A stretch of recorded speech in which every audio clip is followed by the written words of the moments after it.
اللهم صل وسلم وبارك على سيدنا محمد وعلى اله وصحبه اجمعين. يا صباح الفل والورد والياسمين على عيونكم احلى متابعين في الدنيا. حبيب قلبي عاملين ايه؟ يا رب تكونوا بخير دايما وصحه وسعاده وهنا.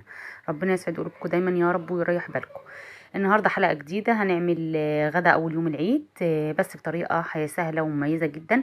طبعا الكبده الاسكندراني مع المكرونه بالصلصه التحفه ديت جميله جدا، وهقول لك تكات اول مره تعرفيها. بس قبل ما نبدا الفيديو يا ريت تحطي لايك وتشتركي في القناه وتفعلي الجرس عشان يوصلك كل جديد. يلا بينا نسمي الله ونصلي على الرسول ونبدا. اول حاجه يا بنات، معايا هي المكونات بقى. معايا مقادير الكبده. طبعا الكبده ديت مشكله، كبده على كلاوي على قلب، على طبعا حته دوش او حته ليا ضاني. تمام. ومعايا الفلفل الالوان اصفر واخضر واحمر، ومعايا ليمونه، ومعايا 7 8 فصول توم، يعني راس متوسطه كده. ومعايا الخل ومعايا التوابل بتاعتي. هنشوف هنعمل ايه بقى. يلا بينا على الطريقه بقى. معايا طبعا الكبده. اول حاجه انا مقطعاها يا بنات، لازم تقطعيها وهي متلجه، لا اما مكعبات لا اما بالطول، يعني مطوله كده زي الاسكندراني بالظبط. انا النوبه قطعتها يعني ده على ده، شكلتها ده من ده.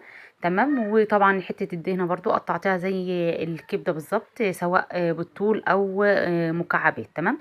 معايا بقى طاسه على النار. طبعا بتحطي حته زبده او حته سمنه او شويه زيت، معلقتين زيت كده. ما تكترش الزيت لان احنا حاطين فيها دوش هيسيح كمان، يعني حته الدهنه اللي احنا حطيناها او حته اللي هي الضاني اللي احنا حطيناها بتسيح معايا على النار برضو. تمام. خلاص كده اهو يا بنات. انا بديها صدمه بس على النار كده، ريحتها تحفه جميله جدا جدا جدا. لازم تدي الكبده صدمه عشان ينزل اي دم منها ولا حاجه، لان احنا طبعا ما بنغسلهاش خالص. تمام. خلاص حطينا التوابل بتاعتي بقى. التوابل بتاعتي عبارة عن كمون وكزبرة وبهارات ونص معلقة ملح، وطبعا ذرة قرفة، يعني حبة تحطيها حبة مش حابة خلاص. ومعايا 6 فصول توم حطيتها وشوحت كويس جدا الكبدة بتاعتي. شايفين اهو يا بنات.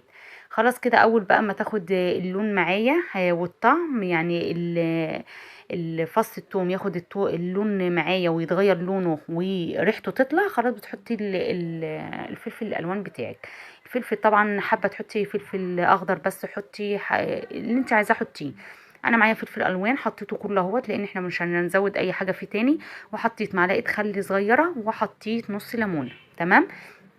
طبعا اول ما خلاص تحسي اللي هي خلاص كده اتصدمت، خدت صدمه حلوه يعني. طبعا هي ما بتاخدش 5 دقايق على النار، بتروح حاطه نص كوبايه ميه، بتاخد 5 دقايق كمان وخلاص على كده. طبعا انا بحط نص كوبايه ميه عشان يبقى ليها صوص حلو كده نغمس بيه، يبقى في السندوتش او الرغيف اللي انت هتعمليه يبقى الصوص بتاعه جميل كده، بيبقى شكله شاهي وجميل. هوريهولكم في اخر الفيديو.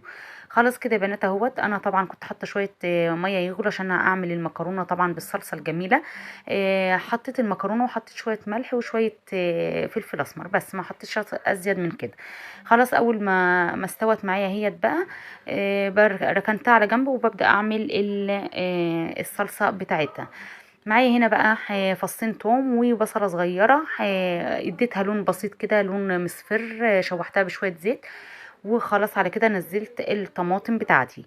طبعا الطماطم كانت مفرزه معايا في الفريزر، فكت في ثانيه يعني ما خدتش وقت على النار. وحطيت معلقه صلصه كبيره عليها. تمام. ونزلت المكرونه طبعا اللي انا سلقاها اهي زي ما انتم شايفينها كده، مفيش اسهل من كده يا بنات. الاكل مش هياخد منك 10 دقايق على النار.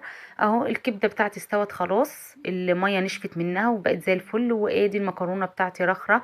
اول ما الصلصه اتسبكت خلاص كده حطيت المكرونه بتاعتي. وطبعا زودي التوابل زي ما انت عايزه، حطي بهارات، حطي فلفل اسمر، حطي كمون، حطي كزبره.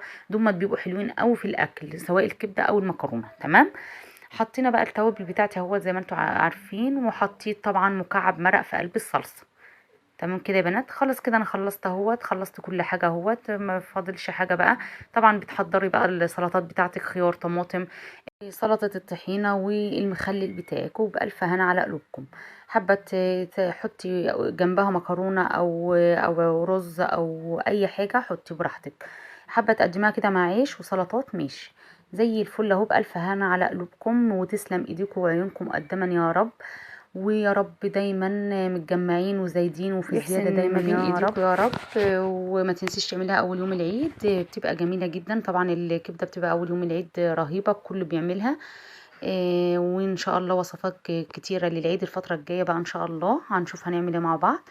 واستناكم في فيديو جديد ان شاء الله في حفظ الرحمن. مع السلامه.